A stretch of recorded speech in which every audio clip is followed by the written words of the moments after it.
ফ্যাসিবাদী আমলে দেশ থেকে পাচারকৃত অর্থ ফেরত আনতে মালয়েশিয়া, হংকং ও আরব আমিরাতের সাথে চুক্তি অনুমোদন করা হয়েছে জানিয়ে প্রধানমন্ত্রী তারেক রহমান বলেছেন, আরও 7টি দেশের সাথে চুক্তি সম্পন্নের বিষয়টি প্রক্রিয়াধীন। তিনি বলেন, জনগণের অর্থ ফিরিয়ে এনে জনগণের প্রয়োজনে ব্যবহার নিশ্চিত করাই এই সরকারের দায়িত্ব। জনগণকে দেয়া প্রতিশ্রুতি বাস্তবায়নে বদ্ধপরিকর সরকার। প্রথমবারের মতো জাতীয় সংসদে প্রশ্নোত্তরে অংশ নিয়ে তিনি এসব কথা বলেন। হাসান মাহমুদের রিপোর্ট। পবিত্র দায়িত্ব গণমানুষের নির্বাচিত প্রতিনিধিদের কথা বলার জায়গা সংসদের প্রথম অধিবেশনের 6ষ্ঠ দিনের শুরুতেই প্রথমবারের মতো প্রশ্নোত্তর পর্বে অংশ নেন প্রধানমন্ত্রী তারেক রহমান। এক প্রশ্নের জবাবে তারেক রহমান জানান, অন্তর্বর্তী সরকারের করা শ্বেতপত্রের তথ্য অনুযায়ী 2009 থেকে 23 সাল পর্যন্ত ফ্যাসিবাদী আমলে গড়ে প্রতি বছর 1.8 লক্ষ কোটি টাকা দেশ থেকে পাচার হয়েছিল, যা ফিরিয়ে আনার উদ্যোগ নেওয়া হয়েছে। 9 থেকে 2023 সালের মধ্যে বাংলাদেশ থেকে অবৈধ অর্থ প্রবাহের পরিমাণ ছিল আনুমানিক 234 বিলিয়ন মার্কিন ডলার।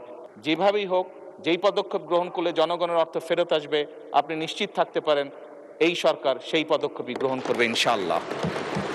এবং দেশের প্রচলিত আইন অনুযায়ী নির্ধারিত হবে তাদের শাস্তি, যারা এই দেশের অর্থ, এই দেশের জনগণের অর্থ তছরুফ করেছে। জনগণের অর্থ ফিরিয়ে নিয়ে এসে জনগণের জন্য এবং দেশের জন্য সেটি ব্যয় করা এই সরকারের অন্যতম প্রধান দায়িত্ব।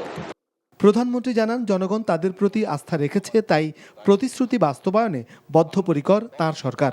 এক প্রশ্নের জবাবে তিনি বলেন, ফ্যামিলি কার্ড, কৃষক কার্ডের মতো কর্মসূচি বাস্তবায়নে সচল হবে অর্থনীতি। আমরা তো টাকা ছাপিয়ে দিচ্ছি না, আমরা যেহেতু টাকা ছাপিয়ে দিচ্ছি না, কাজে মূল্যস্ফীতি হবে না। বরং আমরা মনে করি এই টাকাগুলো যখন মার্কেটে যাবে, যারা কৃষক কার্ড পাচ্ছেন সেই সকল কৃষক, যারা প্রান্তিক পর্যায়ে নারীরা যারা পাচ্ছেন টাকা, নিশ্চয়ই তারা সিঙ্গাপুর বা বিভিন্ন দেশে টাকা পাচার করবে না, সেই টাকা লোকাল অর্থনীতিতে তারা খরচ করবেন।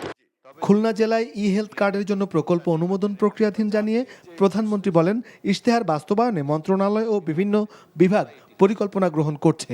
ইতিমধ্যে শুরু হয়েছে অনেক কর্মসূচি। কৃষকের সার্বিক সুরক্ষা প্রদানের জন্য সরকার কৃষক কার্ড প্রদানের উদ্যোগও গ্রহণ করেছে।